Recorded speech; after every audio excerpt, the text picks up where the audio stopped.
হে তরুণিয়া নওজোয়ান জামাকেরা, হে আমার মুরব্বিয়ানেরা, বাবারা শুনে কে দিন বাবা, বাবারা জেনে কে দিন বাবা। মেনে নিলে তোমাদের লাভ আছে, মেনে নিলে তোমাদের সুবিধা আছে, তোমাদের পথ চলাটা খুব সহজ হবে। পৃথিবীর জমিনে যদি তোমরা আমার আইনকে মেনে নাও, তোমাদের জীবন যাপন করাটা বড় সহজ হয়ে যাবে। কেউ কারোর জমির ফসল তুলে খাবে না, পুকুরের মাছ তুলে খাবে না, চুরি করবে না, কেড়ে নেবে না, অন্যায় কাজের দিকে ধাবিত হবে না, যদি তারা আমার হুকুমকে বিধানকে মেনে নেয়। এই জন্য আপনি দেখুন, পৃথিবীর মধ্যে একটা দেশ, যে দেশটা হলো মক্কা শরীফ, যে দেশটা হলো মদিনা শরীফ, এর আর দ্বিতীয় কোন দেশ আছে নাকি আমার জানা নাই। যারা হাজী সাহেবেরা হজে গিয়েছিলেন, তারা নিজে চোখে দেখে এসেছেন যেখানে কোনো অন্যায় কাজ প্রতিষ্ঠিত হয়নি। আপনি অবাক হয়ে যাবেন, চুরি নাই, ডাকাতি নাই, খুন নাই, ধর্ষণ নাই, মেরে নেওয়া নাই, চিটিংবাজি নাই। যদি কেউ করি থাকে, তাকে যদি চিহ্নিত করতে পারে, দোষীকে যদি চিহ্নিত করা যায়, ওই দোষীকে যদি খুঁজে পাওয়া যায়, নিশ্চিতভাবে তার পানিশমেন্ট হবে, নিশ্চিতভাবে তাকে সাজা ভোগ করতে হবে। আমার দেশের মতো নয়, যে চুরি করে তার বিচার নাই, যে চুরি করে না তাকে তুলে নিয়ে গিয়ে অ্যারেস্ট করে। ভাই, যার জমি বর্গা হয়েছে, যার জমি বর্গা হয়েছে, সে জেলের মধ্যে পৌঁছছে, কিন্তু যে ব্যক্তি বর্গা করে খাচ্ছে, সে কাঁধেতে ঝান্ডা ধরে বহাল তবিয়তে ঘুরে বেড়াচ্ছে, তাকে ধরার মতো কেউ নাই। এই জন্য পৃথিবীর জমিনে একটা দেশ আছে, যে দেশটা হলো মক্কা শরীফ। আপনি অবাক হয়ে যাবেন, হাজী সাহেবেরা গেছেন, দেখে এসেছেন, অথচ সেই দেশেতে গোটা পৃথিবীর মানুষের আসা যাওয়া আনাগোনা, গোটা পৃথিবীর মানুষ, সারা পৃথিবীর মানুষ মক্কা শরীফে যায়, মদিনা শরীফে যায়। আপনি লন্ডনের মানুষ পাবেন, জার্মানের মানুষ পাবেন, জাপানের মানুষ পাবেন, শিলংয়ের মানুষ পাবেন, আফগানিস্তানের মানুষ পাবেন, পাকিস্তানের মানুষ পাবেন, ভারতের মানুষ পাবেন, বাংলাদেশের মানুষ পাবেন, সারা পৃথিবীর মানুষ আপনি পাবেন, মক্কা শরীফে পাবেন। অথচ আপনি অবাক হয়ে যাবেন, মক্কার জমিনে কোনো চুরি নাই। আর চুরি যদি কেউ করে, তার উপযুক্ত আল্লাহর কোরআন দিয়ে শাস্তির ব্যবস্থা আছে, হাত দুটোকে কেটে দেওয়া হয়। এই জন্য মক্কা শরীফের মানুষেরা আল্লাহর আইনকে তারা মেনে নিয়েছে, কোরআনের আইনকে প্রাধান্য দেওয়ার কারণে সেখানে কোনো অপরাধ হয় না। আর যদি হয়, কোরআনের আইন দিয়ে তার শাস্তি হয়, তাকে বাঁচাবার কিন্তু কেউ কে পাবেন না। ও তরুণিয়া শরীরে কে দিবে বাবা। এই জন্য যারা হজে গেছে, তারা নিজেরা গিয়ে দেখে এসেছে, আজও পর্যন্ত মক্কা শরীফের জমিনে আপনি অবাক হয়ে যাবেন, যখন একবার খালি আজান হয়ে যায়, মসজিদুল হারামে একবার আজান হয়ে যায়, মদিনা শরীফে মসজিদুল নববীতে যদি একবার আজান হয়ে যায়, সোনার দোকানদার ও বাবাজি আমার ভাইরা দোকানটা পর্যন্ত বন্ধ করে না, দোকানে ঝাপটা তোলা তাকে বাবাজি তারা গিয়ে মসজিদুল নববীতে নামাজে দাঁড়িয়ে যায়। আরো জোরে বলেন, আরো জোরে বলেন। দোকানদারও গিয়ে নামাজ পড়ে, খরিদ্দারও গিয়ে নামাজ পড়ে, দুজনেই গিয়ে নামাজ পড়ে। দোকানে ঝাঁপ তোলা আছে, চুরি করার মতো কেউ নাই, একটা জুতো পর্যন্ত চুরি হয় নাই। আর আপনি অবাক হয়ে যাবেন, আমার দেশে ছোট্ট একটা পানের দোকান, ছোট্ট একটা ঘুমটি, সে যদি বাবাজি আমার ভাইরা দুপুরবেলা যদি মনে করে টিউব কল থেকে 1 লিটার পানি নিয়ে আসবো, 1 বোতল পানি নিয়ে আসবো, ওই দোকানে আবার কাউকে না কাউকে বসিয়ে রেখে যেতে হয়। যদি কাউকে বসিয়ে রেখে যায়, এখানে একেও বিশ্বাস করতে পারে না, এই বিশ্বাসের জায়গাটাও নষ্ট হয়ে গেছে। যাকে বসিয়ে রেখেছি সে যদি ক্যাশ বাক্স থেকে টাকা বের করে নেয়, ওখানেও দেখবেন ছোট্ট একটা তালা মেরে দেয়, ওখানেও ভেতরে ভয় আছে, ক্যাশ বাক্স থেকে যদি টাকাটা বের করে নেয় আপনি অবাক হয়ে যাবেন। অথচ মক্কার জমিনে চলে যাব, মদিনা শরীফের জমিনে চলে যাব, দোকানকে বন্ধ করতে হয় না, যে যার মতো গিয়ে নামাজে দাঁড়িয়ে যায়, কারণ তাদের ভেতরে একটাই ভয় আছে। মক্কা শরীফের মানুষেরা আল্লাহর আইনকে তারা মেনে নিয়েছে, প্রাধান্য দিয়েছে, তাদের ভেতরে একটা ভয় কাজ করে। এই জায়গায় কোনো অন্যায় কাজের সঙ্গে তারা অন্যায় কাজের সঙ্গে সম্পৃক্ত হতে পারা যায় না, কারণ সামনে আল্লাহর কাবা বাইতুল্লাহ, ওই সামনে দেখা যাচ্ছে আল্লাহর ঘর। আরো জোরে বলেন, আরো জোরে বলেন, আল্লাহর ঘর সামনে দেখা যাচ্ছে। সুতরাং এই জায়গায় কোনো অন্যায় কাজ হয় না। এই যে আল্লাহর প্রতি ভয়, ইয়া আইয়ুহাল্লাযীনা আমানুত্তাকুল্লাহ, হে বান্দারা তোমরা আমি আল্লাহকে ভয় করো, ভয় করো, ভয় করো। ওয়া কুনু মাস-সাদিকিন, আমার সত্যবাদী যারা হয়ে গেছেন, আমার মনোনীত বান্দা যারা হয়ে গেছেন, তাদের সঙ্গী তোমরা হয়ে যাও। আরো জোরে বলেন, আরো জোরে বলেন। এই জন্য ইত্তাকুল্লাহ, আল্লাহর ভয় তাদের ভেতরে এমন কাজ করে, মদিনা শরীফের মানুষ কোনো অন্যায় কাজের দিকে ধাবিত হতে পারে না। তাদের বুকের ভেতরে একটাই ভয়, সামনে দেখা যাচ্ছে সবুজ গম্বুজ, আমার রাসূলুল্লাহ ঘুমিয়ে আছেন, আমার নবী শুয়ে আছেন, সুতরাং এখানে কোনো অন্যায় কাজ হতে পারে না। এই জন্য তারা আল্লাহর আইনকে মেনে নিয়েছেন, কোরআনের আইনে মেনে নিয়েছেন, সংবিধান মেনে নিয়েছেন বলে সে জায়গায় কোনো অন্যায় কাজ হয় না। মিলিয়ে নেন, আজও যদি কোনো বোরখা পরিহিতা মহিলা রাতের অন্ধকারে যদি মনে করে একটা উমরা করব, হোটেল থেকে যদি রাতের অন্ধকারে একা বেরিয়ে আসে, হোটেলের আই কার্ডটা নিয়ে যদি বলে একটা উমরা করে আসব, ওখান থেকে একা যদি গাড়ি রিজার্ভ করে আয়েশা মসজিদে যায়, এই আয়েশা মসজিদ থেকে এসে যদি আল্লাহর কাবা বাইতুল্লাহ শরীফ যদি তওয়াফ করে, হাজরে আসওয়াদে যদি চুমা দেয়, সাফা মারওয়া যদি সহি করে, আপনি অবাক হয়ে যাবেন। ভালো করে শোনেন, ওই মহিলার শরীরে স্পর্শ করার মতো ক্ষমতা কারোর নাই। জোরে বলবেন না, আরো জোরে বলবেন না। সারা রাত ধরে একটা মহিলা ঘুরে বেড়াতে পারে, এত সুরক্ষিত, তাদের শরীরে স্পর্শ করার মতো ক্ষমতা কারোর নাই।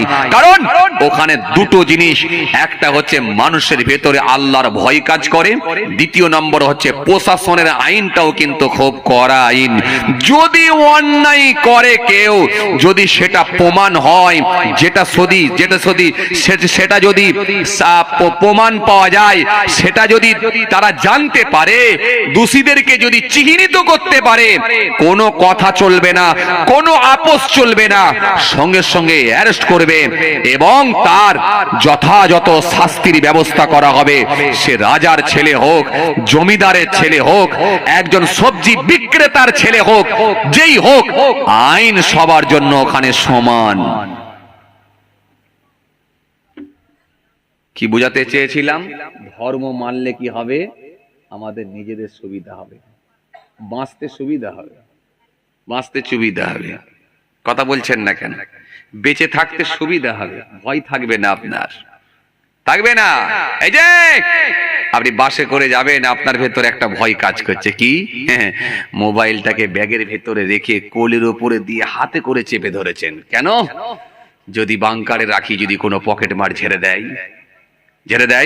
এই যে ভয় কাজ করছে, জি, এই ভয়টা কাজ করছে। সুতরাং এই ভয় থাকবে না। এই যে আপনি একটা জায়গায় চলে যাবেন, বাড়িতে তালা মারছেন, তালা মেরে আবার দেখছেন ভালো করে টেনে ঠিকঠাক লেগেছে তো, কথা বলছেন না কেন? হ্যাঁ, যদি সুযোগ থাকে ডবল তালা মারছেন কেন? কেন? যদি তালা খোলা রয়ে যায়, যদি একটা মারলে যদি কেউ ভেঙে ফেলে, ডবল মারছেন, তিনটে মারছেন, এত ভয়। কথা কিছু বুঝতে পারছেন ভাই আমার? আসেন, কি বললাম? ধর্ম, বিধান, এই সিস্টেম যদি মেনে নেওয়া হয়, এতে আপনার আমাদের পথ চলাটা খুব সহজ হয়ে যাবে। সুষ্ঠুভাবে জীবন যাপন করতে পারবেন। পৃথিবীর জমিনে কোনো অন্যায় কাজ সংগঠিত হবে না। এই জন্য আল্লাহ রাব্বুল আলামিন কোরআনে কারীমের মধ্যে বলেছেন, আর যদি তোমরা না মেনে নাও, আমার আইনকে যদি না মেনে নাও, তোমাদের জন্য আমি আল্লাহ শাস্তি রেখে দিয়েছি, কঠিন শাস্তি আল্লাহ রেখে দিয়েছেন। ওয়ালাউ ইয়ারাল্লাযীনা যালামু ইয়ারাউনাল আযাব আন্নাল কুওয়াতা লিল্লাহি জামিআন ওয়া আন্নাল্লাহা শাদীদুল আযাব। আল্লাহ কোরআনের মধ্যে স্পষ্ট ঘোষণা জানিয়ে দিয়েছেন। এজন্য শুনেও যদি না শোনো, দেখেও যদি না দেখো, বুঝেও যদি না বোঝো, জেনেও যদি না জানো, তাদেরকেও আমি আল্লাহ কিন্তু ছাড়ব না। খতামাল্লাহু আলা কুলুবিহিম ওয়া আলা সামইহিম ওয়া আলা আবসারিহিম গিশাওয়া ওয়া লাহুম আযাবুন আযীম। আল্লাহ স্পষ্ট ঘোষণা দিলেন, তাদের অন্তরে আমি আল্লাহ মোহর মেরে দিয়েছি, শিল মেরে দিয়েছি। কাদের? যারা শুনেও শুনবে না, দেখেও যারা দেখবে না। গিশাওয়াতন, পর্দা লাগিয়ে দিয়েছি, চোখের ওপরে স্পট ফেলে দিয়েছি, দেখেও তারা দেখতে পাবে না। আমি আল্লাহ বলে তাদের জন্য কঠিন কঠিন ভয়ঙ্কর আযাব রেখেছি। ওয়ালাহুম আযাবুন আযীম, আমি আল্লাহ রেখে দিয়েছি তাদের জন্য ভয়ঙ্কর আযাব। এই জন্য পৃথিবীর জমিনে আল্লাহর আইনকে মেনে নিতে হবে, আল্লাহর সংবিধানকে মেনে নিতে হবে, আল্লাহর আইনের প্রাধান্য দিতে হবে। সিস্টেম অনুযায়ী আপনাকে চলতে হবে। সিস্টেম অনুযায়ী যদি চলা হয়, আপনার আমারও পথ চলাটা বড় সহজ হয়ে যাবে। যে দেশে আপনি বসবাস করেন, সেই দেশের আইন আপনি মেনে নিয়েছেন। বাচ্চা যখন জন্মগ্রহণ করলো, তার একটা জন্ম সার্টিফিকেট বানানো হলো। আর একটু যখন বড় হলো, তার একটা রেশন কার্ড বানানো হলো। আর একটু যখন বড় হলো, তার একটা আধার কার্ড বানানো হলো। আর একটু যখন বড় হলো, আর একটু যখন বড় হলো, তার একটা পরিচয় পত্র বানানো হলো। সবকিছু কিন্তু একটা সিস্টেম অনুযায়ী আপনাকে বানিয়ে নিতে হয়। আর যদি এই ডকুমেন্টস গুলো না থাকে, তাহলে আপনি এদেশের নাগরিক বলে কিন্তু প্রমাণ করতে পারবেন না ভাই। এজন্য আল্লাহ রাব্বুল আলামিন আমাদের জন্য বাবাজি ইসলামের বুনিয়াদ দিয়েছেন 5টা। রাসূল সেটা জানিয়েছেন শাহাদাতুল্লাহ ইলাহা ইল্লাল্লাহ। 1 নাম্বার হলো, সেটা হলো ঈমান। ঈমান, ঈমান। 1 নম্বরে হলো ঈমান। 1 নম্বরে হলো ঈমান।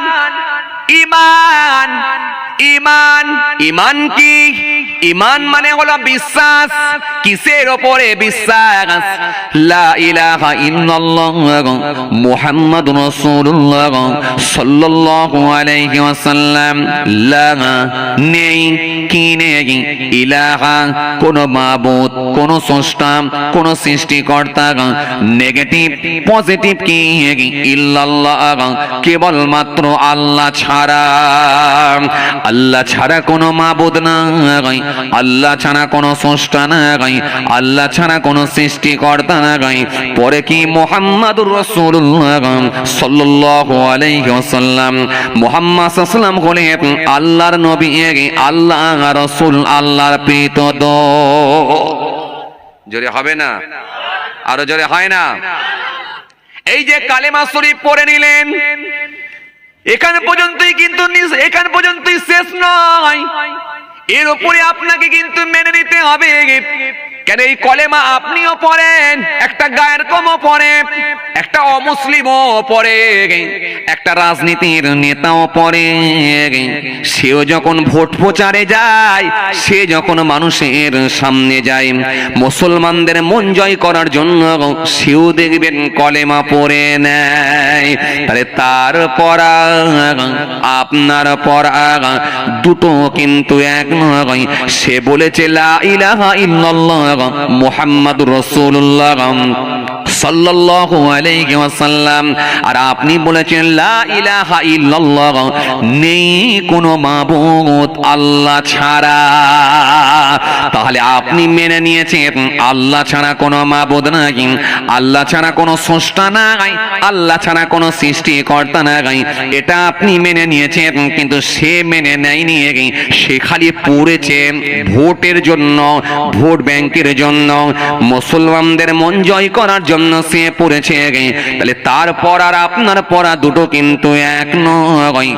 আপনি পড়েছেন, মেনে নিয়েছেন, বিশ্বাস করেছেন কি আমানতু বিল্লাহি ওয়া মালাইকাতিহি ওয়া কুতুবিহি ওয়া রাসূলিহি ওয়াল ইয়াউমিল আখির ওয়াল কদরি খায়রিহি ওয়া শাররিহি মিনাল্লাহি তাআলা ওয়াল বা'থি বা'দাল মাউত। ভুলে গেছি তো। يا أيها الذين آمنوا آمنوا بالله ورسوله والكتاب الذي نزل على رسوله والكتاب الذي أنزل من قبل ومن يكفر بالله وملائكته وكتبه ورسوله واليوم الآخر فقد ضل ضلالا بعيد। এই জায়গাটাই হচ্ছে টার্নিং পয়েন্ট। সে বিশ্বাস করে না আর আপনি করেছেন, তার সঙ্গে আপনার এটা তফাৎ। এই কথা কিছু বুঝতে পারছেন? বুঝতে পারছেন? ইসলামের বুনিয়াদ হলো পাঁচটা, বুনিয়াদ হলো পাঁচটা।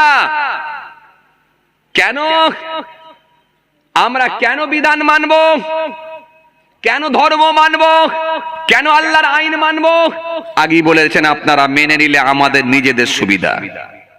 আমি বুঝিয়ে দিয়েছি, মেনে নিলে আমাদের সুবিধা। দেশের আইন মানব, দেশে বসবাস করছি, দেশের নাগরিক বলে দেশের আইনকে মেনে নিয়েছি। সুতরাং রবের আমরা বান্দা হিসাবে দাবি করেছি, রবের আইনকে আমরা মেনে নেব। মেনে নিলে কি হবে? আমাদের পথ চলাটা কিন্তু খুব সহজ হয়ে যাবে। একটু জোরে বলেন না রে বাবা, একটু খুশি মনে বলেন। তাহলে পথ চলতে হলে কি হবে? ইসলামের বুনিয়াদ পাঁচটা, রাসূল বললেন পাঁচটা বুনিয়াদ। তার মধ্যে এক নাম্বার সেটা হলো সালাত, সেটা হলো ঈমান। ঈমান। দ্বিতীয় নাম্বারে কি? ওয়াকামিস সালাত। দ্বিতীয় নাম্বার হলো সালাত, নামাজ। নামাজ, সালাত। এক নম্বরে হলো ঈমান। এই ঈমানটা কি? ঈমান খুব সেনসিটিভ ব্যাপার, খুব ডেঞ্জার ব্যাপার। এই জায়গাটাই যদি অ্যাক্টিভ না হওয়া যায়, কত মানুষ ঈমান হারা হয়ে যাবে। রাসূল করিম সাল্লাল্লাহু আলাইহি ওয়াসাল্লাম হাদিস দিয়েছেন, মানুষ সকালবেলা থাকবে মুমিন, সন্ধ্যেবেলা কুফরি করে কাফের হয়ে যাবে। সন্ধ্যেবেলা থাকবে মুমিন, সকালবেলা কুফরি করে কাফের হয়ে যাবে। তারা নিজেরাই জানবে না যে কাফের হয়ে গেছে। কিছু বুঝতে পারছেন বাবাজি? কাফের হয়ে যাবে ধর্মের জ্ঞান না থাকলে। কোন দিক দিয়ে এমন কথা বলে ফেলবে যেটা বললে ঈমান নষ্ট হয়ে যাবে, সে জানবে না কাফের হয়ে গেছে। এত সহজ নয়। জি, সুফিয়ান সাকাফি থেকে একটা বর্ণিত হাদিস এসেছে, রাসূলুল্লাহকে জিজ্ঞাসা করা হলো, কুল্লি ফিল ইসলামে কাওলান লা আসআলু আনহু আহাদান বা'দাকা। ইয়া রাসূলুল্লাহ, হাবিবাল্লাহ হুজুর, ইসলাম সম্পর্কে এমন একটা কথা বলে দেন যেটা আপনার পরে আমি আর কাউকে জিজ্ঞাসা করব না। অপর বর্ণনা এসেছে, হুজুর কারোর থেকে ধার করব না। নবী বলেন, কুল আমানতু বিল্লাহ সুম্মা ইসতাকিম, বলো আল্লাহর উপর ঈমান আনছি এবং তার উপর অবিচল থাকো। এই যে আল্লাহর উপর ঈমান এনে মৃত্যু পর্যন্ত ঈমানকে বাঁচিয়ে রাখা, এটা কিন্তু খুব কঠিন ব্যাপার, কঠিন ব্যাপার, কঠিন জিনিস। বিশ্বাস করেন আমলের পাহাড় থাকবে, তাহাজ্জুদের নামাজ থাকবে, ইশরাকের নামাজ থাকবে, আবাবিলের নামাজ থাকবে, তাহাজ্জুদের নামাজ থাকবে, চাষের নামাজ থাকবে, বিশ্বাস করেন নফল রোজা থাকবে, কিন্তু ধর্মের জ্ঞান না থাকলে মুখ দিয়ে এমন কথা বলে যদি ঈমান নষ্ট করে ফেলে, মুখ দিয়ে এমন কথা বলে যদি ঈমান নষ্ট করে ফেলে, এমন কর্ম করে ফেলে তার দ্বারা যদি ঈমান নষ্ট হয়ে যায়, বিনা তওবায় যদি মারা যায়, নাজাত পাওয়া কঠিন হবে। কারণ শর্ত হলো ঈমান। ঈমান হারা হয়ে যদি কেউ মারা যায়, যত আমলের পাহাড় থাকুক না কেন, ওই মানুষটা নাজাত পাবে না, জান্নাত পাবে না, জান্নাত পাবে না। যদি ঈমান নিয়ে মৃত্যুবরণ করতে পারে, আমল যদি সামান্যও থাকে, আল্লাহ ইচ্ছা করলে তাকে একদিন না একদিন নাজাত দিয়ে দিতে পারেন। একটু জোরে বলতে পারেননি? ভাইরা আমার, বন্ধুরা আমার, সাথী মহব্বতের ভাইরা, যে কথা বুঝাতে চাইছিলাম, এই জন্য ঈমানের জায়গায় কিন্তু খুব অ্যাক্টিভ হতে হবে। এমন কোন কর্ম, এমন কোন কাজ, এমন কোন আমাদের কথাবার্তা না হয়ে যায় যেটাতে ঈমান নষ্ট হয়ে যাবার সম্ভাবনা থাকতে পারে। অনেক মুসলমানের ছেলে বলে 10 যেখানে খোদা সেখানে, বলে ফেলে না? অনেকে বলে ফেলে 10 যেখানে খোদা সেখানে। নাউজুবিল্লাহ, এই কথা বলবেন না, এই কথা বলবেন না। এখানে আমরা অনেক 10 জন আছি, অনেক অনেক অনেক অনেক 10 জন আছি, তার মানে আমাদের ধারণা এসে যেতে পারে এখানে আল্লাহ আছে। হ্যাঁ আছে, ঠিকই। যখন আমি একা থাকবো, তার মানে আমার ধারণা আসতে পারে যে আল্লাহ মনে হয় আমার কাছে নেই। নাউজুবিল্লাহ, এই রকম কথা বলবেন না, এতে আপনার ঈমানের ক্ষতি হতে পারে, ক্ষতি হতে পারে। জি, নাহানু আকরাবু ইলাইহি মিন হাবলিল ওয়ারিদ, বান্দা তোদের গর্দানের রগের থেকে আমি আল্লাহ আরো নিকটে, আরো কাছে আছি। ফাইনামা তুআল্লু ফাসাম ওয়াজহুল্লাহ, বান্দা তোমরা যেদিকে তাকাও না কেন, চারিদিকের মালিক হলাম আমি আল্লাহ। একটু জোরে হবে না? আরো জোরে হয় না? আরো জোরে হয় না? আল্লাহ কে? আল্লাহ কোরআনে কারীমের মধ্যে স্পষ্ট ঘোষণা দিয়েছেন, সে আল্লাহ কে? কুল হুয়াল্লাহু আহাদ, সে আল্লাহ হলেন এক এবং একক। আল্লাহুস সামাদ, তিনি বেনিয়াজ, কারো মুতাফিক্কি নন। লাম ইয়ালিদ, তিনি কাউকে জন্ম দেননি। ওয়ালাম ইউলাদ, তিনি তাহারও জন্মিত নন। ওয়ালাম ইয়াকুল লাহু কুফুয়ান আহাদ, আকাশ জমিনে আল্লাহর সমকক্ষ আর কিছুই নাই। জোরে হবে না? আরো জোরে হয় না? এই জন্য রাতের অন্ধকারে হোক, দিনের আলোতে হোক, ভোরবেলায় হোক, সকাল বেলায় হোক, রাতের অন্ধকারে হোক, দুপুর বেলায় হোক, আপনার ভেতরে একটাই ভয় কাজ করবে, কেউ দেখতে পায় না, কেউ জানতে পারে না, কিন্তু আমার রবকে আমি লুকাতে পারবো না। জোরে বলবেন না? আরো জোরে হয় না? এই বিশ্বাসটা আপনাকে রাখতে হবে, আমার রব সব দেখছেন। কেন? আল্লাহু লা ইলাহা ইল্লাহু, তিনি ছাড়া কোনো মাবুদ নাই, আল্লাহ ছাড়া কোনো মাবুদ নাই। আল হাইয়ুল কাইয়ুম, তিনি চিরস্থায়ী, চিরজীবী, ছিলেন, আছেন, থাকবেন। লা তাখুযুহু সিনাতুন ওয়ালা নাওম, যার তন্দ্রা নাই, ঘুম নাই, আরাম নাই, বিশ্রাম নাই, সব বিষয়ে যিনি অবগত। জোরে বলবেন না? সেই রবকে কিন্তু আমরা লোকাতে পারবো না। এই জন্য বিশ্বাসের জায়গায় আপনাকে অ্যাক্টিভ হতে হবে, ঈমান যেন চলে না যায়, আপনাকে মনে রাখতে হবে। 10 যেখানে খোদা সেখানে, এমন কথা না বলাই ভালো, এই কথাগুলো বলবেন না। খাজা গরিবে নওয়াজের দরবারে গেলেন, মাজারে গেলেন, আমি যেতে বারণ করব না, আপনি গেলেন, কিন্তু মুখ দিয়ে এমন কথা বলে ফেলো না, খাজা গরিবে নওয়াজ, বড় আশা নিয়ে, বড় আকাঙ্ক্ষা নিয়ে তোমার দরবারে এসেছি খাজা সাহেব। খাজা বাবা, বড় আশা নিয়ে এসেছি, 3টে মেয়ে পর পর হয়েছে, অন্তত তুমি নিরাশ করে দিওনি, একটা অন্তত ছেলে দিও। নাউজুবিল্লাহ মিন যালিক, গেল সব। খাজা সাহেব দেওয়ার মালিক নয়, দেওয়ার মালিক হলেন আল্লাহ। খাজা গরিবে নওয়াজ দেওয়ার মালিক নয়, বড় পীর আব্দুল কাদের জিলানী রাহমাতুল্লাহ আলাইহি দেওয়ার মালিক নয়, দেওয়ার মালিক হলেন আল্লাহ। জোরে জোরে আপনার ছেলে হওয়ার জন্য দোয়া করবেন, তাও আল্লাহর কাছে চাইবেন। ব্যবসায় ডেভেলপ করার জন্য, উন্নতির জন্য দোয়া করবেন, তাও আল্লাহর কাছে বলবেন। চাকরি পাবেন, সেই চাকরির জোর পরীক্ষায় দিয়েছেন, চাকরির পরীক্ষায় যেন আপনি উত্তীর্ণ হন, যেন পাশ করেন, সেটাও আল্লাহর কাছে বলবেন। সব কিছু চাইতে হবে কার কাছে? আল্লাহর কাছে। পৃথিবীর কোন ব্যক্তির কাছে নয়, কোন মানুষের কাছে নয়, কোন দরগায় নয়, কোন মাজারে নয়, কোন বাবার কাছে নয়, চাইতে হবে রবের কাছে। তিনি হলেন কে? জোরে বলো। তিনি হলেন রব্বুল আলামিন, আল্লাহ। কথা কিছু বুঝে যাচ্ছে? এই জন্য এমন কথা মুখ দিয়ে বলে ফেলবেন না, জি, যেটা আমাদের ঈমানের ক্ষতি হয়ে যেতে পারে, ঈমান আকীদার ক্ষতি হয়ে যেতে পারে। এমন কথা না বলাই ভালো। আপনি জানেন না, ছোট্ট কথাতে ঈমান চলে যেতে পারে। আপনি বুঝতেই পারবেন না কোন দিক দিয়ে আপনার ঈমান চলে যাবে, আপনি বুঝতে পারবেন না, পারবেন না।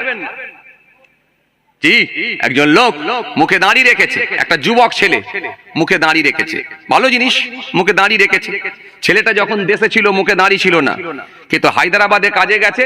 হায়দ্রাবাদে কাজে যাওয়ার পর সেখানে 6 মাস 8 মাস থাকার পর ওই সৌবতে পড়ে, ছেলেদের সঙ্গে উঠা বসা করে, বন্ধুদের সৌবতে পড়ে সে এখন ওখানে গিয়ে নামাজি হয়ে গেছে। হতেই পারে, পরিবেশে মানুষ চেঞ্জ হয়ে যায়, সৌবতে মানুষ পাল্টে যায়। তো মুখে দাঁড়িয়ে রেখেছে, মুখে দাঁড়িয়ে রেখে যখন দেশে ফিরেছে, পাঞ্জাবি পায়জামা পরে ফিরেছে, তখন দেশেরই আপনাদের তার পুরনো বন্ধু তাকে মাচাই বসে বসে বলছে, কিরে বন্ধু, হাই সর্বনাশ, কবে এলি? বলে এই তো পরশুদিন এসছি। বস বস বস বস। বসে বললো, তারপরে কাজ কারবার কেমন হচ্ছে বল। না না আলহামদুলিল্লাহ ভালোই হচ্ছে। কেমন ইনকাম হচ্ছে বল। তোকে কোম্পানি বেতন কত দিচ্ছে? এত দিচ্ছে।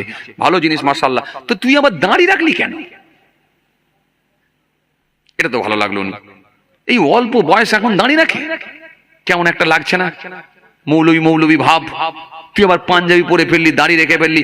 এখন স্মার্ট হবি, এখন 5G চলছে, তুই এখন সেই ওল্ড মডেলের মতো, সেই মৌলু সাহেবদের মতো, সেই কি বলে, সেই মুরব্বী বয়স্কদের মতো তুই এখন মুখে দাঁড়িয়ে রেখে ফেললি। তোর বাবু তোকে এটা ভালো লাগে না, দাঁড়িয়ে কেটে ফেল।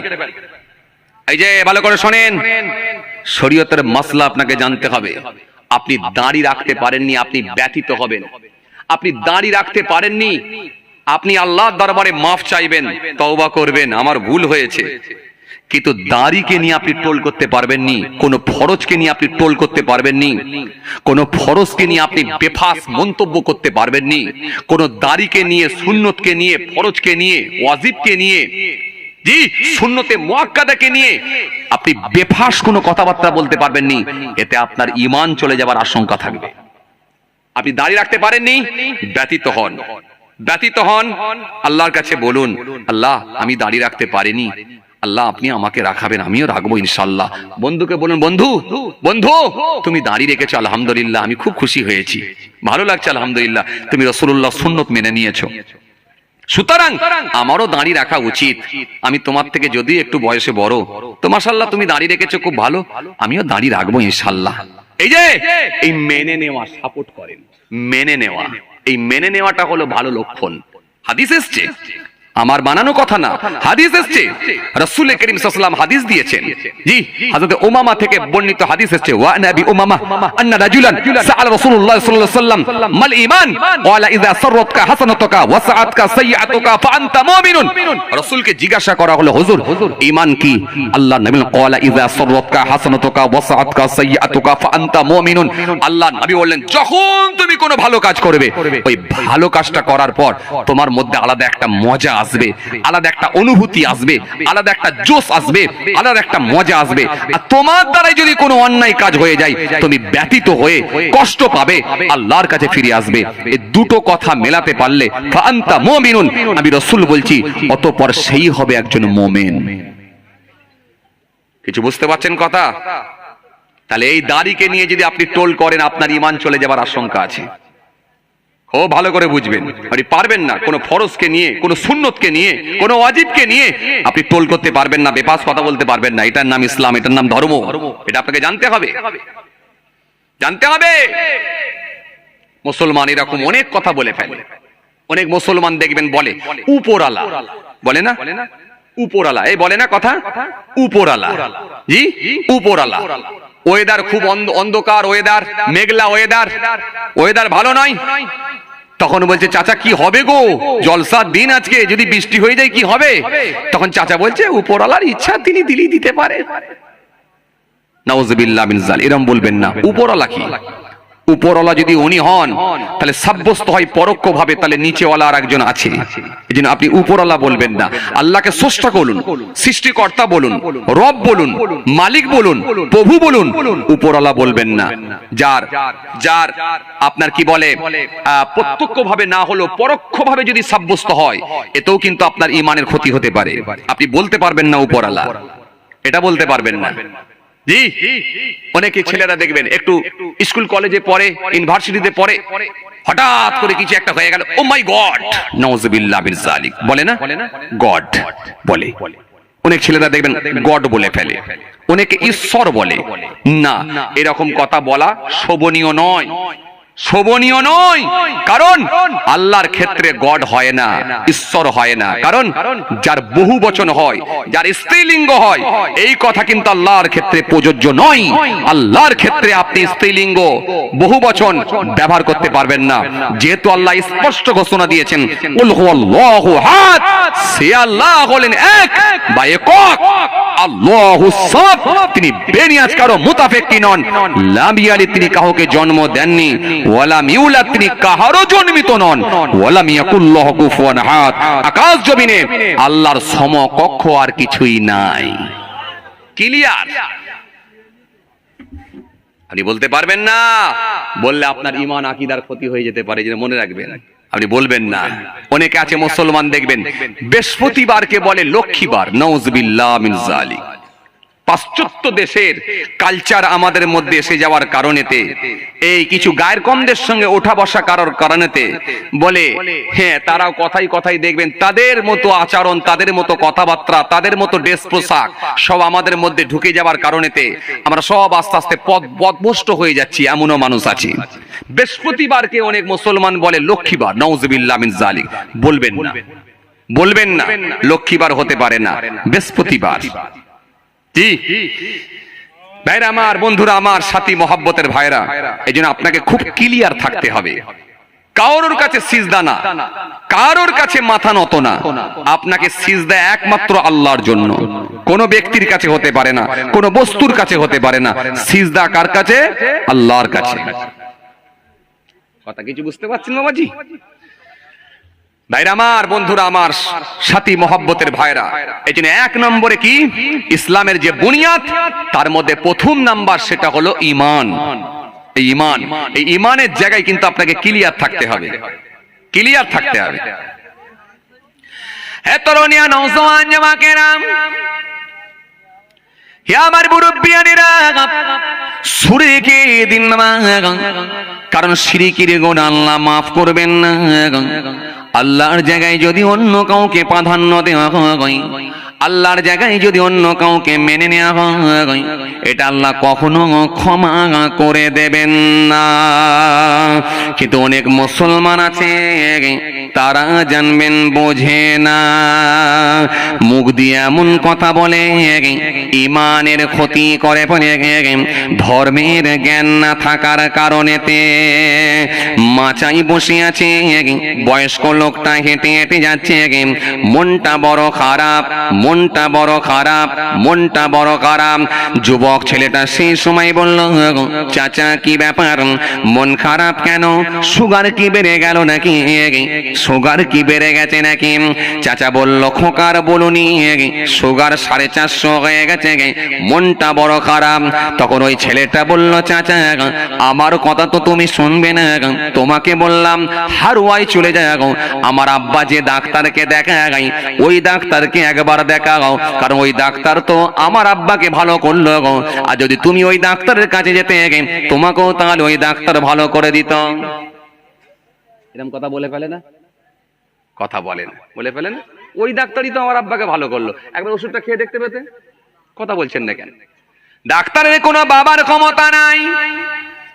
আমার কাইয়ুবুজ্জামান বড় হুজুর কেবলা বলতেন, বাবা ডাক্তারের যদি বাঁচিয়ে দেওয়ার ক্ষমতা থাকতো তাহলে ডাক্তার আর মরতো না, আর হুজুর যদি বাঁচিয়ে দেওয়ার ক্ষমতা থাকতো তাহলে হুজুর কিন্তু আর মরতো না। পীর যদি বাঁচিয়ে দেবার ক্ষমতা থাকতো পীরের আর মৃত্যু হতো না। সুতরাং বাঁচানোর মালিক একজন, মৃত্যু দেওয়ারও মালিক একজন। তিনি কে? জোরে বলো। কাইফা তাকফুরুনা বিল্লাহি ওয়া কুনতুম আমওয়াতান ফাহইয়াকুম সুম্মা ইউমীতুকুম সুম্মা ইউহয়ীকুম সুম্মা ইলাইহি তুরজাউন। আল্লাহ স্পষ্ট ঘোষণা দিলেন, কেমন করে তোমরা আমার সঙ্গে নাফরমানি করো, কেমন করে তোমরা আমার সঙ্গে নাশকরি করো, কেমন করে তোমরা আমার হুকুমকে অমান্য করো, কেমন করে তোমরা আমার নাফরমানি করো, তোমরা কেমন করে আমাকে অস্বীকার করো, কাইফা তাকফুরুনা বিল্লাহি ওয়া কুনতুম আমওয়াতান, তোমরা তো ছিলে মৃত, ওয়া কুনতুম আমওয়াতান ফাহিয়াকুম, আমি আল্লাহ তোমাদের জিন্দা করেছি, বাঁচিয়েছি, বর্তমানে আমরা বেঁচে আছি। ফাহিয়াকুম সুম্মা ইউমিতুকুম, অতঃপর ফের তোমাদেরকে মৃত্যুবরণ করতে হবে। তার মানে আমাদের বাপ, আমাদের দাদু, আমাদের নানা সব যেমন মারা গেছে আমরাও মারা যাব, তোমাদের ফের মৃত্যুবরণ করতে হবে। সুম্মা ইউমিতুকুম সুম্মা ইউহয়িকুম, আবার তোমাদেরকে অতঃপর ফের জিন্দা করা হবে, সকলেই আমরা উঠে দাঁড়াবো, সবাই আমরা ফের দাঁড়িয়ে যাব, কিয়ামতের দিনে ফের আল্লাহ সকলকে তুলে দাঁড় করাবেন। সুম্মা ইউহয়িকুম সুম্মা ইলাইহি তুরজাউন, তোমাদেরকে কি আমার নিকটে ফিরে আসতে হবে না? তাহলে বাঁচানোর মালিক একজন, মৃত্যু দেওয়ারও মালিক একজন, তিনি হলেন আল্লাহ। আর আপনি মুখে দাঁড়িয়ে রেখে বলছেন ওই ডাক্তারের কাছে যাও না, ওই তো আমার আব্বাকে ভালো করলো, বলছেন কি বলেননি? কথা বলেন না, এটা বলেন বাবু ওই ডাক্তারের কাছে যেতে পারো, আলহামদুলিল্লাহ আল্লাহ আমার আব্বাকে সুস্থ করেছে, আল্লাহ আমার আব্বাকে সুস্থ করেছে, তুমি একবার ওষুধটা খেয়ে দেখতে পারো, ডাক্তার ভালো, আল্লাহ চাইতো তোমার আব্বাকে আল্লাহ ভালো করে দেবে, এটা হলো কমপ্লিট। আল্লাহ চাইতো, আল্লাহ ইচ্ছা করলে তোমাকেও ভালো করে দেবে। কেন হাদিস পাকের মধ্যে এসেছে মানুষ যখন ওষুধ খায়, ওষুধটা পেটের মধ্যে গেলে মাঝখানে একটা স্পট পড়ে যায়, পর্দা পড়ে যায়, একদিকে তার ব্যাধি অসুখ থাকে আর একদিকে তার ওষুধ থাকে। শুনছেন কি বলছি? একদিকে তার ওষুধ থাকে আর একদিকে তার ব্যাধি অসুখ থাকে, একদিকে ওষুধ আর একদিকে অসুখ, মাঝখানে একটা স্পট পর্দা। এই পর্দাটা যখন পড়ে যায়, এই পর্দা কিন্তু আর ওঠার মতো ক্ষমতা থাকে না, ওষুধও কিন্তু ইন্তজার করে, যখন আল্লাহর নির্দেশ হয়, আল্লাহর হুকুম হয়, অটোমেটিকলি ওই পর্দাটা উঠে যায় আর ওষুধটা তার অসুখের জায়গায় অর্থাৎ ব্যাধির জায়গায় গিয়ে পৌঁছায়। ফলে সেই লোকটার অসুস্থকে আল্লাহ সুস্থ করে দেয়, অসুখকে আল্লাহ নির্মূল করে দেয়। জোরে বলতে পারেন না? তখন পিজিতে নিয়ে আসার পরে ভালো হয়ে গেল, আলহামদুলিল্লাহ, ঘরে চলে এলো। আর যদি আল্লাহ বলেন তোকে ভালো করবো না, এটা মৃত্যু, এটা হলো মরণের রোগ। মরণের রোগ যদি হয়ে যায়, মাঝখানে পর্দা রয়ে যাবে, ভেলোর থেকে লাশ চলে আসবে। কথা বলছেন না কেন? ভেলোর থেকে লাশ আসে না মাঝে মাঝে, ব্যাঙ্গালোর থেকে আসে না, লাশ চলে আসবে। কিন্তু ওই লাশ চলে আসবে ব্যাঙ্গালোর থেকে, কিন্তু বাবাজি আমার ভাইরা, অসুখ কিন্তু তার আর নির্মূল হবে না, অসুখ কিন্তু আমার আল্লাহ ভালো করবে না। এটার নাম হলো মৃত্যু। এই মৃত্যু যদি আল্লাহ লিখে রাখে, যেখানেই থাকো যেতে হবে, আইনামা তাকুনু ইউদরিকুমুল মাউত ওয়ালাউ কুনতুম ফি বুরুজি মুশাইয়াদা। কোনো লাইন তো নাই, কোনো উপায় তো নাই। আসেন, আমি কি বলেছিলাম? বুনিয়াদ 5টা, তার মধ্যে 1 নম্বরে বলেছিলাম ঈমান। এই যে আপনি বলেছিলেন আল্লাহর হুকুম মেনে নিলে, ধর্ম মানলে আমাদের নিজেদের ফায়দা আছে। এবার ধর্ম মানলে কি করতে হবে একটু একটু করে জানাচ্ছি, চলেন। এরপরে কি বাবাজি আমার ভাইরা, ধর্ম আপনাকে মানতে হবে। জি, তাহলে আল্লাহ সম্পর্কে এমন কোন কথাবার্তা না বলে ফেলা যাতে করে আপনার আমার ঈমান চলে যেতে পারে। হে তরুণিয়া নওজওয়ান জামাকেরা, হে আমার মুরব্বিয়ানেরা, শুনে রেখে দিবে বাবা, এই জন্য কারোর কাছে চাইবেন না। জিয়ারতে যাবেন, আপনি জিয়ারত করবেন, কিন্তু কোন পীরের কাছে আপনি চাইবেন না। যা কিছু চাওয়ার, যা কিছু দরকার, যা কিছু প্রয়োজন, সবটাই কিন্তু আল্লাহর কাছে আপনাকে বলতে হবে। জোরে হবে না, আরো জোরে হয় না। এই জন্য 1 নাম্বার হলো, সেটা হলো ঈমান। এই জন্য এমন কিছু কাজ আমাদের দ্বারাই না হয়ে যায়, এমন কিছু কথোপকথন না হয়ে যায় যাতে আল্লাহ আমাদের উপর নারাজ হয়ে যাবে। আমাদের সমাজে কিছু মুসলমান আছে, দেখবে ধর্মের জ্ঞান না থাকার কারণে, আমাদের সমাজে কিছু মেয়ে মানুষ আছে, দেখবে ধর্মের জ্ঞান না থাকার কারণে ছোট ছোট কাজগুলো এমন করে ফেলে যেটা ঈমান আকীদার ক্ষতি ক্ষতি করে ফেলে। আমাদের সমাজে কিছু মা আছে দেখবেন, বাচ্চাগুলোকে দেখবেন 7 বছর বয়স, 8 বছর বয়স, 9 বছর বয়স, 9 বছরের বাচ্চার যখন একটা দাঁত ভেঙে গেল, দাঁতটা ভেঙে যাওয়ার পরে মা সেই সময় বাচ্চাটাকে বলল, বেটা যা চলে যা, সামনে গিয়ে ওই পুকুরে গিয়ে ফেলবি আর বলবি, হে মাছ, হে কাতলা মাছ, তুই আমার দাঁত নিয়ে যা, তোর দাঁত আমাকে দিয়ে যা। এরকম বলে না আপনাদের? বলে না? বলে কি বলে না? হ্যাঁ, হে কাতলা মাছ, তুই আমার দাঁত নিয়ে যা, তোর দাঁত আমাকে দিয়ে যা। কাতলা মাছের কাছে দাঁত চাই। আবার বর্তমানে কিছু মাছ দেখবেন, এরা আবার মাঝে মধ্যে ইঁদুরের কথা শিখিয়ে দিয়ে বলে, যা। কথা বলে না, বেটা তুই এই দাঁতটা নিয়ে ভালো করে চালের ওপরে ছুঁড়ে দে, দিয়ে বলে, হে ইঁদুর, তুই আমার দাঁত নিয়ে যা, তোর দাঁত আমাকে দিয়ে যা। কারণ ওর মাথায় ঢুকে আছে ইঁদুরের দাঁত নাকি খুব ধারালো দাঁত, প্লাস্টিক পর্যন্ত খেতে পারবে। কথা বলছেন না কেন? হ্যাঁ, ইঁদুরের দাঁত যদি হয়ে যায় ছেলের, প্লাস্টিক পর্যন্ত খেয়ে ফেলবে, কাপড় পর্যন্ত খেয়ে ফেলবে। এই জন্য বলছে, হে ইঁদুর, তুই আমার দাঁত নিয়ে যা, তোর দাঁত দিয়ে যা। আল্লাহ বললেন, শোন, এতদিন মাছের কাছে চাইলি, এতদিন ইঁদুরের কাছে চাইলি, লেউলের কাছে বললি, চল তোকে ইঁদুরের দাঁত না হয়, লেউলের দাঁত না হয়, মাছের দাঁত না হয়, তোকে একটা কুকুরের দাঁত দিচ্ছি, চল, দাঁতের ওপরে দাঁত। এগুলো আমাদের বাংলা ভাষায় কি বলে? কুকুর দাঁত, তাই না? দাঁতের ওপরে দাঁত। আসলে কিন্তু বাবাজি আমার ভাইরা, আপনি যদি পুকুরের পানিতে মাছ না, দাঁত না ফেলেন, তবু আপনার দাঁত হবে। আপনি যদি পুকুরের পানিতে যদি দাঁত না ফেলেন, তবু আপনার দাঁত হবে।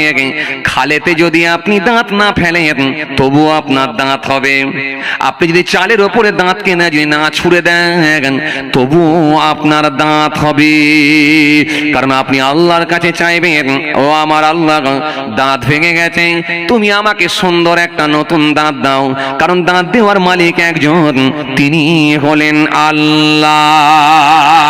এই জন্য নাম্বার 1 হলো, 1 নাম্বার হলো ঈমান। দ্বিতীয় নাম্বারে কি? 2 নাম্বারে কি? দ্বিতীয় নাম্বারে কি? 2 নাম্বারে হলো সালাত, নামাজ। নামাজ যদি কায়েম করো কি হবে?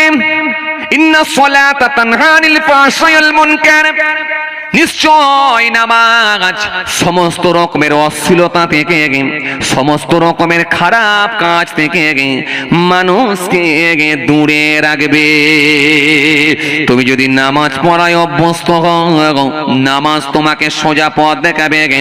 জোহরের নামাজ পড়বে, আসর পর্যন্ত মাঝখানে একটা বিরতি দেবে, মাঝখানে একটা গ্যাপ দেবে।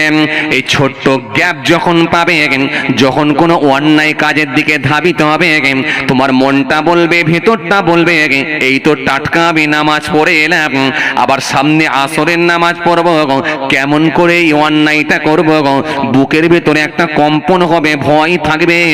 সেটা হলো সালাত, নামাজ। সে তোমাকে সোজা পথ দেখাবে। আসরের নামাজ যখন পড়ে নিলেন, আসরের নামাজ পড়ে নিয়ে মাগরিবের নামাজ পড়বে, মাঝখানে একটা ছোট্ট গ্যাপ পাবে। এই ছোট্ট বিরতি দেবে, ছোট্ট গ্যাপ পাবে। তুমি যদি বলে, একবার আমি হারুয়া বাজারে গিয়ে একটা লটারির টিকিট কাটবো, আমি যদি ধর্মতলা বাজারে গিয়ে একটা লটারির টিকিট কাটবো, বারবার তোমার মনটা বলবে, টাটকা তুই এই নামাজ পড়ে এলি, আবার মাগরিবের সময় আবার ফের নামাজ পড়তে যাবি, কেমন করে তুই অন্যায় করবি? তুমি লটারি থেকে বেঁচে যাবে, তোমার ভেতরে একটা কম্পন হবে, নামাজ তোমাকে সোজা পথ দেখিয়ে দেবে। এই মাগরিব থেকে নিয়ে এশা পর্যন্ত মাঝখানে একটা ছোট্ট গ্যাপ পাবে, ছোট্ট একটা বিরতি দেবে। এই বিরতি দেওয়ার পরে যদি তুমি অন্যায় কাজের দিকে ধাবিত হও, তখন দেখবে তোমার নামাজ তোমাকে বারে বারে বলবে কেমন করে তুই অন্যায় করবি, সামনে তো এশার নামাজ পড়বি।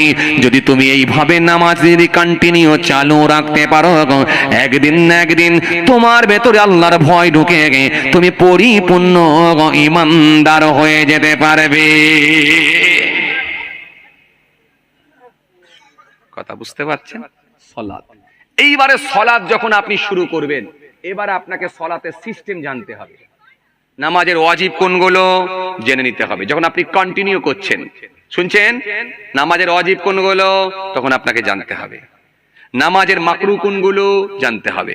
নামাজ ভঙ্গের কারণ কোনগুলো জানতে হবে। কিয়ামে দাঁড়ালে কি করতে হবে জানতে হবে। রুকুতে গেলে কি করতে হবে জানতে হবে। সিজদায় গেলে কি করতে হবে জানতে হবে। ডান দিকে সালাম ফেরালে কি করতে হবে জানতে হবে। কোরআন শরীফে যখন পড়বেন, কেরাত যখন পড়বেন, শুদ্ধভাবে পড়তে হবে, আপনাকে জানতে হবে। যখন এবারে একটা একটা করে আপনি জেনে নেবেন, আলহামদুলিল্লাহ, সেটা করতে করতে অভ্যাসে পরিণত হয়ে যাবে। আল্লাহ রাজি থাকলে, খুশি থাকলে ওই নামাজ আপনি কবরে চলে যাওয়ার পরে কাজে লেগে যাবে। একটু জোরে বলবেন না? আর একটু জোরে বলবেন না? আর না হলে অবস্থা খুব খারাপ। নামাজ, রোজা, ঈমান, এটা কিন্তু করে যান। নামাজ, রোজা, ঈমান, এটা কিন্তু করে যান। হজ আর যাকাত সবার জন্য নয়, তাহলে বাদ দেওয়া যাক। কিন্তু নামাজ, রোজা, ঈমান এটা সবার জন্য, কিন্তু ধরে রাখেন, করে যান, এটা কিন্তু ছাড়বেন না। চলুন আসেন মেয়েরা আমার, বাবাজিরা আমার, জি সংক্ষেপ আপনাদের সামনে আর খুব বেশি কষ্ট দেবো না। আলহামদুলিল্লাহ, আপনারা অনেক সময় দিয়েছেন, আল্লাহ শুকর। তো যাই হোক, কারণ যেহেতু কালেকশনের ব্যাপার, কথা বুঝতে পারছেন না, প্রতি বছর তো আপনারা দেন, হ্যাঁ, প্রতি বছর তো আপনারা দেন। ইনশাল্লাহ এবছর আশা রাখবো আপনারা দেবেন। আপনারা তো দান দেওয়াই অভ্যস্ত, কথা বলেন ঠিক কি না? আপনারা দান দেওয়াই অভ্যস্ত, আপনারা দান দিতে পছন্দ করেন, কথা বলেন ঠিক কি না? দান দিতে পছন্দ করেন না আপনারা? হ্যাঁ, যদি দান না দিয়ে থাকেন তো এত বড় মাহফিল হলো কি করে? কথা বলছেন না কেন? দান দেওয়াই অভ্যস্ত নাকি না? বিহারের লোক এসে দিয়ে গেছে, বিহারের লোক এসে দিয়ে গেছে, ঝাড়খণ্ডের লোক, আরে কথা বলছেন না কেন? কুচবিহারের লোক না। কারা দিয়েছে? কারা দিয়েছে? এই হারোয়া এলাকা, হারোয়া সাব ডিভিশন নাকি দেগঙ্গা সাব ডিভিশন, এই হারোয়া এলাকা, এই চত্রে, এই মাদারতলার মানুষ, এই কৃপালপুরের মানুষ, এই হরপুকুরের মানুষ, এই লতার বাগানের মানুষ, এই আপনার কি বলে জুয়ারিয়ার মানুষ, এই কি বলে শঙ্করপুরের মানুষ, এই চত্রের মানুষ, আপনাদের দানেতেই কিন্তু আল্লাহ করিয়েছেন। একটু জোরে বলবেন না? আরো জোরে বলবেন না? তো সুতরাং আপনাদের দানেতেই আল্লাহ করিয়েছেন, আপনারা দান দেওয়াই অভ্যস্ত। আর দেবেন না কেন? এটা তো হয় না, কারণ আপনারা তো ধার্মিক মানুষ, আপনারা তো দিনদার, নিশ্চয়ই দান দেওয়াই অভ্যস্ত। আপনারা তো জানেন ইয়ামহাকুল্লাহু রিবা ওয়া ইউরবি সাদাকা আল্লাহু ইউহিব্বু কুল্লা কাফারিন আযীম। এটা তো আপনারা মেনে নিয়েছেন, বারে বারে আপনারা পড়েছেন, নিশ্চয়ই আপনারা দান দিতে অভ্যস্ত, কারণ আপনারা তো দান দিতেই পছন্দ করেন। কথা বলেন, পছন্দ করেন, দান দেওয়াতে আপনারা অভ্যস্ত, জি, দান দিতে পছন্দ করেন।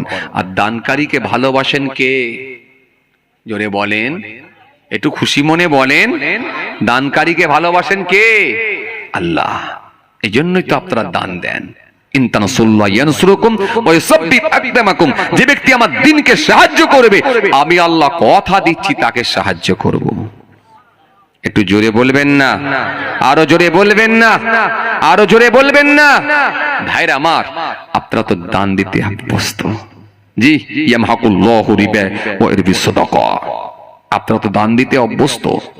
জি জি ভাইরা আমার, ওয়াহাল্লাল্লাহুল বাইয়া ওয়া হাররামা রিবা। জি ভাইরা আমার, দোস্তরা আমার, বাবাজিরা আমার, আপনারা দান দিতে পছন্দ করেন, এই জন্যই তো এত বড় মাহফিল। এই পৃথিবীর জমিনে যত মাদ্রাসা আছে, যত বেসরকারি মাদ্রাসা আছে, মক্তব আছে, যত শিক্ষা প্রতিষ্ঠান আছে, যত এরকম জলসা হচ্ছে, এখানে সব আপনাদের মতো খেটে খাওয়া মানুষের দানেতেই কিন্তু আল্লাহ চালিয়ে নিচ্ছে। জোরে বলবেন না, আরো জোরে বলবেন না, আরো জোরে হয় না। চলেন বাবাজি আমার, ভাইয়েরা, কে আছেন বলেন, কে দান দিতে পারেন বলেন, আসেন, কে দিতে পারেন বলেন। যুবকরা, কে দেবে? দেবে তো জানি, কিন্তু ফার্স্ট কে দেবে? ফার্স্ট যদি কেউ দেয় তার বেনিফিট আবার আলাদা। একটা হাদিস এসেছে, হযরতে আবু হুরায়রা রাদিয়াল্লাহু তাআলা আনহু থেকে বর্ণিত একটা হাদিস এসেছে। আল্লাহ রাসূল সাল্লাল্লাহু আলাইহি ওয়াসাল্লাম বলছেন, কাউকে যদি নেক কাজের দিকে আহ্বান করা হয়, কাউকে যদি নেক কাজের দিকে ডাকা হয়, তার ডাকে সাড়াদানকারী যে পরিমাণ সওয়াব পাবে, যিনি ডেকে তিনাকে ওই রাস্তা দেখিয়ে দেবেন, মহান আল্লাহ খুশি হয়ে গিয়ে তাকে ডবল সওয়াবের হকদার করবেন। একটু জোরে বলবেন না, আর একটু জোরে হয় না। একটু ক্লিয়ার করে বোঝাই। মনে করুন একটা সময় আপনি আপনার বন্ধুর সঙ্গে তাস খেলায় অভ্যস্ত ছিলেন, আজ আপনি নামাজি হয়ে গেছেন, আর বন্ধুকে বলে বুঝিয়ে ওর ব্রেনটাকে ওয়াশ করে ওকেও যদি মসজিদে ঢুকিয়ে দিতে পারেন, বন্ধু যে পরিমাণ সওয়াব পাবে, আল্লাহ খুশি হয়ে গিয়ে আপনাকে ডবল সওয়াবের হকদার করে দেবেন। একটু জোরে, একটু জোরে। তার মানে এখানে একটা ব্যাপার আছে, সেটা কি বলেন তো? আপনারা ভাববেন তাহলে বন্ধুর সওয়াবকে কেটে নিয়ে একে দেয়া হবে না, কেটে নিয়ে দেয়া হবে না। ও যতটা পানেওয়ালা, যতটা প্রাপ্য, যতটা পাওনাদার, ততটাই আল্লাহ বন্ধুকে দেবে, আর আপনাকে ডবল দেবে। এই জন্য দেবে যে আপনার নিজের একটা, আর ওকে আপনি রাস্তাটা দেখিয়ে দিয়েছেন বলে ওই নেক রাস্তাটা দেখানোর জন্য আল্লাহ খুশি হয়ে গিয়ে আপনাকে আর একটা, সুতরাং আপনাকে আল্লাহ ডবল সওয়াব দিয়ে দেবে। জোরে বলবেন না। সুতরাং আজকে কিন্তু একটা বিরাট কিন্তু এই অফার চলছে। এই অফারটা কে কাজে লাগাতে পারেন দেখি ইনশাআল্লাহ বলেন। সর্বপ্রথম কে দেবেন এই মাহফিল থেকে আমি বলবো, একজন বলেন ইনশাআল্লাহ 1 নম্বরে থাকবো, 3000 টাকা দেবো। 3, মাশাআল্লাহ মাশাআল্লাহ। লেখেন, কোথায় গেল?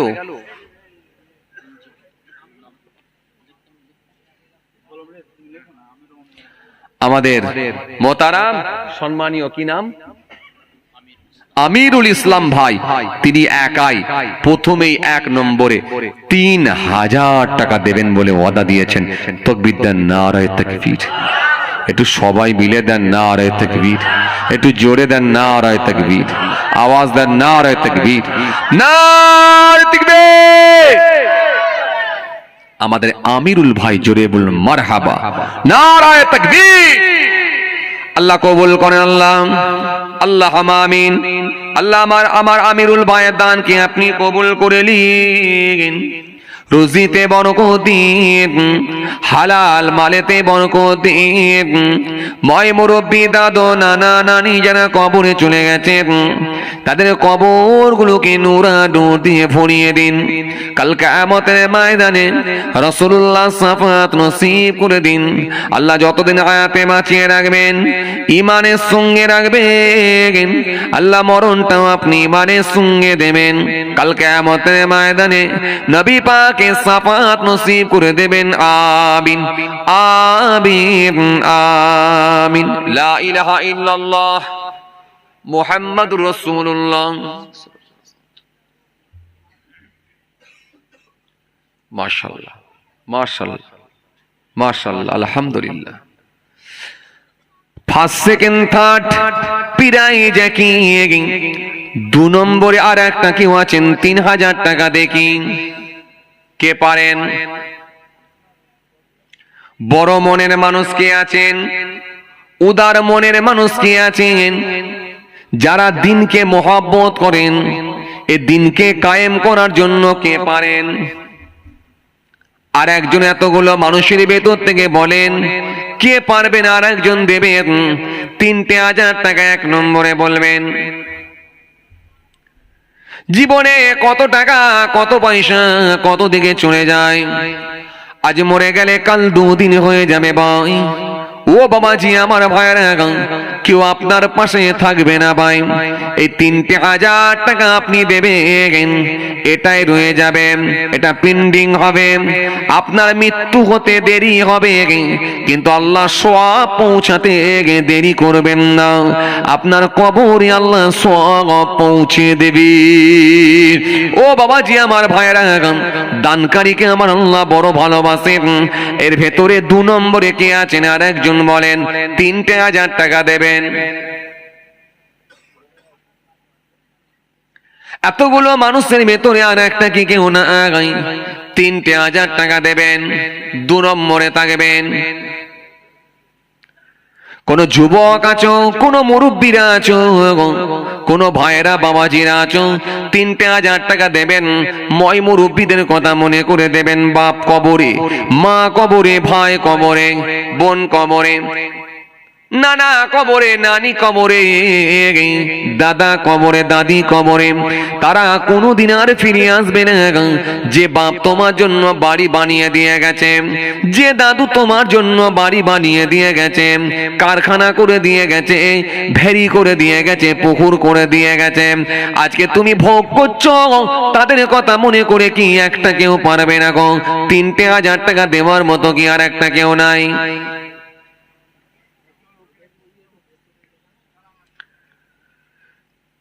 প্রতিবেশী কোনো ভাই, পার্শ্ববর্তী গ্রামের কোনো ভাই, কমিটির কোনো ভাই, এই গ্রামের কোনো ভাই, কেউ একজন পারবেন না যে 3,000 দেবেন? আপনি? মাশাআল্লাহ, মাশাআল্লাহ। কি নাম?